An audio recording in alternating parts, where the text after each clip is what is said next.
Comparison with others will either breed pride or self-dejection. Because you will look at other people and you will say they are better than me or they are worse than me, and because of that, you will either exalt yourself or debase yourself, right? Now, many of you are here today because of bullying. Because somebody else who thought they were better than you, who had deceived themselves, looks at you, says bad things about you, but really the issue is them. And they try to exalt themselves above you. They're not mindful that they're but dust. God hates pride. 2 Corinthians, it says this, "For we dare not make ourselves of the number or compare ourselves with some that commend themselves. But they, measuring themselves by themselves and comparing themselves among themselves, are not wise." As Christians, I should not look at another Christian and say, wow, I'm better than that guy. Woo! When you compare yourselves, you are being unwise. Now, I see Tristan here. I'm so glad. Tristan, will you come up here real quick, please? Thank you so much. Just stand next to me. Now, who's taller? Me or Tristan? Me. Right? Pretty clearly. I'm about a foot taller already. Now, if I were to say to you, who's closer to the moon? Me or Tristan?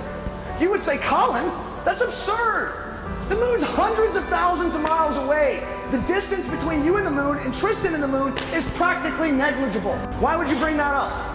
Because Jesus Christ is the moon, right? That is who we compare ourselves to. I am never going to be the moon, and if I look at anybody else and say, I'm closer to the moon than you, you can see how foolish that is. We do not need to compare ourselves to other Christians, to other people at all. We should only compare ourselves to Jesus, and if we do that, we will stay humble, because we will find that we will continually fall short, and that's okay, because Christianity is the one thing you cannot fail at, and we'll get into that in a minute. Now, I love kids so much because kids are humble, and quite often without pride.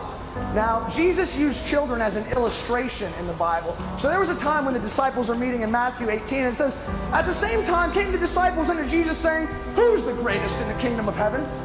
They're comparing themselves among themselves. They're being unwise. Who's the greatest in the kingdom of heaven? And what did Jesus say? He used a visualization. Jesus called a little child, not even a child, a little child. Jesus called a little child unto him and set him in the midst of them and said, verily, truthfully, I say unto you, except ye be converted and become as little children, ye shall not enter the kingdom of heaven.